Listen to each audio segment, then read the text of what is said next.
ഇപ്പോൾ ഏറ്റവും വലിയ വിവാദമായിട്ട് നിൽക്കുന്ന ഒരു വലിയ കലാകാരൻ അയാളുടെ കാണാൻ വന്നൊരു സ്ത്രീയെ കയറി പിടിച്ചു എന്ന് പറഞ്ഞ് ഭയങ്കര വിവാദം. അവരൊക്കെ ആരാണ്? ഈ സമൂഹത്തിലെ ഏറ്റവും ഉന്നതരായ ആളുകളാണ്.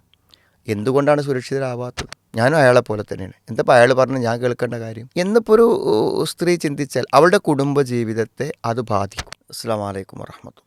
അൽഹംദുലില്ലാഹി വസ്സലാത്തു വസ്സലാമു അലാ റസൂലില്ലാഹി വഅലാ ആലിഹി വസ്വഹാബിഹി അജ്മഈൻ അമ്മാ ബഅദ്.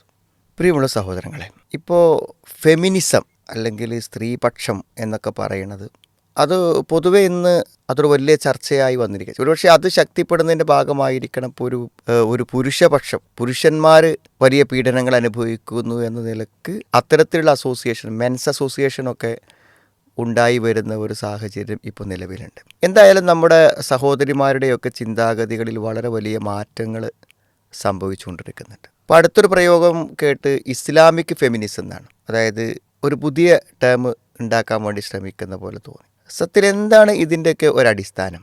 സ്ത്രീകളുടെ ഒരു അപകർഷത, അതായത് ഞങ്ങൾ അവഗണിക്കപ്പെടുന്നു, ഞങ്ങൾ അടിച്ചമർത്തപ്പെടുന്നു, ഞങ്ങൾക്ക് തുല്യതയില്ല, ഞങ്ങൾക്ക് പരിഗണന ലഭിക്കുന്നില്ല, ഞങ്ങൾക്ക് സ്വാതന്ത്ര്യമില്ല എന്നൊക്കെയുള്ള ഒരു വാദമാണ് ഇപ്പം ഉയർന്നുകൊണ്ടിരിക്കുന്നത്.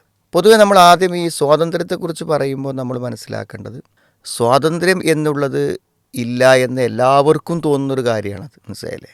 അപ്പോൾ നമ്മൾ ചിലപ്പോഴൊക്കെ എന്താ വെച്ചാൽ ഈ വാഹനേറ്റ് നമ്മൾ റോട്ടിക്ക് കയറുമ്പോഴേ ഈ വൺ വേക്കുള്ള സ്ഥലത്ത് എന്ത് ചെയ്യേണ്ടി വരും? കുറഞ്ഞൊരു ദൂരം നമ്മൾ റോങ് ആയിട്ട് കയറിയാൽ നമ്മൾ റോട്ടിക്ക് എത്തും. അതിന് പകരം ചിലപ്പോൾ നമ്മൾ കിലോമീറ്ററുകൾ വളഞ്ഞു വന്ന് കയറേണ്ടി വരും. ഇപ്പോൾ ചെറിയൊരു നിയമലംഘനത്തിനുള്ളൊരു സ്വാതന്ത്ര്യം അവിടെ നമ്മൾ ആഗ്രഹിക്കും. പക്ഷെ ചിലപ്പോൾ അങ്ങനെ കയറുമ്പോഴേക്കാരം ഓപ്പോസിറ്റിൽ നിന്ന് വണ്ടി വന്ന്, കാരണം വൺ വേ ആണെന്ന് വിചാരിച്ചിട്ടല്ലേ വാഹനം വരിക, ആ ഒരു പക്ഷേ നമ്മുടെ ജീവൻ അപകടപ്പെട്ടു പോകാൻ അത് മതിയാകും.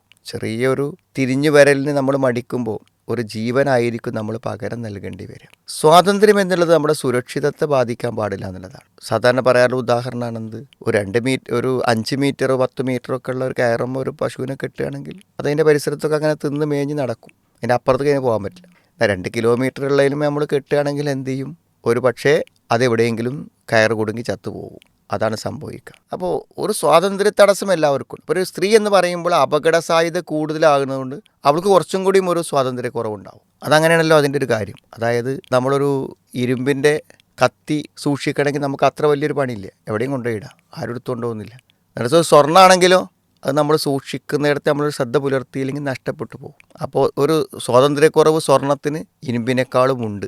അതതിൻ്റെ മൂല്യവത്തായ അവസ്ഥ കൊണ്ട് മാത്രമാണ്. ഇപ്പോൾ ഒരു രാത്രി മുഴുവൻ ഞാൻ വീട്ടിൽ വരുന്നില്ല, ഞാൻ അങ്ങാടി ഷോപ്പിങ്ങിലാണെന്ന് പ്രായപൂർത്തിയായ ഒരു പെൺകുട്ടി പറഞ്ഞാൽ എന്തില്ല, പ്രശ്നമില്ല. പക്ഷേ ഒരാൺകുട്ടി പുറത്ത് വൈകുന്നേരം രാത്രി വീട്ടിൽ വരാതെ നിൽക്കുന്നതിനേക്കാൾ ഒരു ബേജാറ് ആ ഉമ്മക്കുണ്ടാവും. അതെന്തെങ്കിലും അവിടെ ഒരു ഫെമിനിസ്റ്റ് ആയതുകൊണ്ടൊന്നല്ല. അവരെ സംബന്ധിച്ചിടത്തോളം മോളാവുമ്പോൾ ഒരു സുരക്ഷിതത്വക്കുറവുണ്ട് എന്നറിയണത് കൊണ്ടാണ് അങ്ങനെ ചെയ്യാനുള്ളൊരു കാരണം. ഇതൊരു അപകർഷതയായി സ്വീകരിച്ച് അതിൽ നിന്ന് മോചനം നേടാനുള്ളൊരു ശ്രമം എന്ന് പറഞ്ഞ് ഉണ്ടാക്കുന്ന ഈ സ്ത്രീ സ്വാതന്ത്ര്യം, സ്ത്രീപക്ഷം എന്നൊക്കെ, ഫെമിനിസം എന്നൊക്കെ പറയുന്നത് യഥാർത്ഥത്തിൽ ആ ചിന്താഗതി വളരെ കുറച്ച് മാത്രം മനസ്സ് കയറിയാൽ പോലും അത് ഉള്ളതിൻ്റെ അളവ് അനുസരിച്ചിട്ട് നമ്മുടെ സഹോദരിമാരെ അപകടത്തിൽപ്പെടും. അതാണ് അത്തരം ചിന്താഗതികളെ കൂടെ പോകുന്ന ആളുകൾ ചിന്തിക്കേണ്ടത്. എത്ര അളവാണോ നമുക്ക് ആ ചിന്താഗതി നമ്മളെ സ്വാധീനിക്കുന്നത് അതിനനുസരിച്ച് നമ്മൾ അപകടത്തിൽപ്പെടാൻ സാധ്യതയുണ്ട്. എന്താണ്?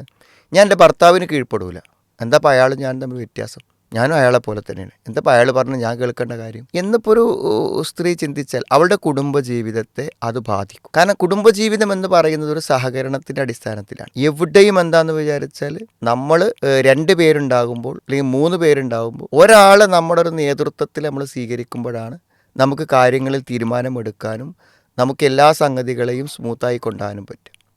എല്ലാവരുടെ അഭിപ്രായത്തിനും തുല്യ പരിഗണനയാവുമ്പോൾ സ്വാഭാവികമായും അവിടെ പ്രശ്നങ്ങൾ ഒരിക്കലും തീർക്കപ്പെടുന്നില്ല. ഒരു ഭർത്താവ് എന്നുള്ള ഒരു കുടുംബനാഥനായി അംഗീകരിക്കപ്പെടുകയും അയാൾ എന്ത് ചെയ്യാണ്, ഒരു സ്ത്രീക്ക് ഇപ്പോൾ ഒരു ജോലി ഇല്ല, ഒന്നുമില്ല, അവൾ വെറും ഒരു തടി കൊണ്ടിന് കയറി വന്നാലും അവളെ സമ്പൂർണ്ണമായ ഉത്തരവാദിത്തം പൂർണ്ണമായ ഒരു പുരുഷനിൽ നിക്ഷിപ്തമാണ്.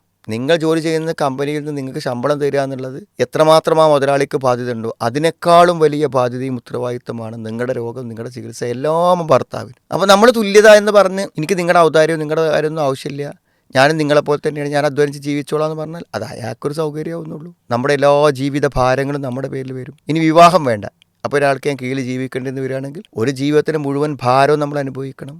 ഏത് കാലത്തും ആ ഏകാന്തത നമ്മൾ അനുഭവിക്കണം. അത്രേ ഉള്ളൂ. മറ്റത് ഒരാൾ സുന്ദരമായി നമ്മുടെ കാര്യങ്ങളൊക്കെ നിർവഹിച്ചു തരും, മനുഷ്യൻ്റെ പ്രകൃതിപരമായിട്ടുള്ള ആവശ്യങ്ങൾ നിർവഹിക്കാനും സുരക്ഷിതമായൊരു വഴിയാവും. എല്ലാ നിലക്കും അവർക്ക് ഉപകാരപ്പെടുന്നത്. അപ്പോൾ ആ ചിന്താഗതി അവരെ ജീവിതത്തെ അപകടപ്പെടുത്തുമെന്നേ ഉള്ളൂ. എന്തും മനസ്സിലായി. ഒരു പുരുഷനെ സംബന്ധിച്ചിടത്തോളം ഒരു പുരുഷനെ പോലെയല്ല ഞാനൊരു സ്ത്രീക്ക് കുറേ പരിമിതികളുണ്ട് എന്ന് വിചാരിച്ച് നമ്മൾ വേഷം മാറ്റുകയാണെങ്കിലോ, നമ്മുടെ വേഷം നമ്മൾ ഒരു പുരുഷൻ്റെ വേഷം പോലെ, അല്ലെങ്കിൽ മുഴുവൻ പുരുഷന്മാർ മുഴുവൻ മറക്കണില്ലല്ലോ, ഞാനും മുഴുവൻ മറക്കണില്ല എന്ന് പറഞ്ഞാൽ എന്തേ ഉള്ളൂ അപകടം. അങ്ങനെ ആ വസ്ത്രം ഇല്ലാത്തതിൻ്റെ അപകടം നമ്മൾ പുറത്തിറങ്ങുമ്പോൾ നമ്മുടെ സുരക്ഷിതത്വത്തെ ബാധിക്കും. നമുക്കൊരു സ്വതന്ത്രമായി സഞ്ചരിക്കാൻ പറ്റില്ല. എല്ലാവരും നാനാഭാഗത്തും തുറച്ചു നോക്കി നമ്മളെപ്പോഴും സുരക്ഷിതമല്ലാത്ത രൂപത്തിലുള്ള അപകടങ്ങൾക്ക് വിധേയമാകുന്നൊരവസ്ഥ ഉണ്ടായിരിക്കും. മനസ്സിലായി. ഇപ്പോൾ ഏറ്റവും വലിയ വിവാദമായിട്ട് നിൽക്കുന്ന ഒരു വലിയ കലാകാരൻ അയാളുടെ കാണാൻ വന്നൊരു സ്ത്രീയെ കയറി പിടിച്ചു എന്ന് പറഞ്ഞ് ഭയങ്കര വിവാദം. അവരൊക്കെ ആരാണ്? ഈ സമൂഹത്തിലെ ഏറ്റവും ഉന്നതരായ ആളുകളാണ്. എന്തുകൊണ്ടാണ് സുരക്ഷിതരാവാത്തത്? അപ്പോൾ അതുകൊണ്ട് ഒരല്പമെങ്കിലും ഇത്തരം സ്ത്രീപക്ഷ ചിന്താഗതി മനസ്സിൽ വന്നു കഴിഞ്ഞാൽ അത് തങ്ങളുടെ ജീവിതത്തെ അപകടപ്പെടുത്തുമെന്ന തിരിച്ചറിവ് നമ്മുടെ സഹോദരിമാർക്കില്ലെങ്കിൽ അവർ തന്നെ അത് അനുഭവിക്കേണ്ടി വരുമെന്നതാണ് മനസ്സിലാകുന്നത്. ഇസ്ലാം എന്തായാലും അള്ളാഹുവിൻ്റെതാണ്, അതിലെ നിയമങ്ങൾ അള്ളാഹുവിൻ്റെതാണ്. അത് എല്ലാ അർത്ഥത്തിലും നമ്മൾ സ്വീകരിക്കലാണ് ഒരു വിശ്വാസിയെ സംബന്ധിച്ചിടത്തോളം അവൻ്റെ ബാധ്യത.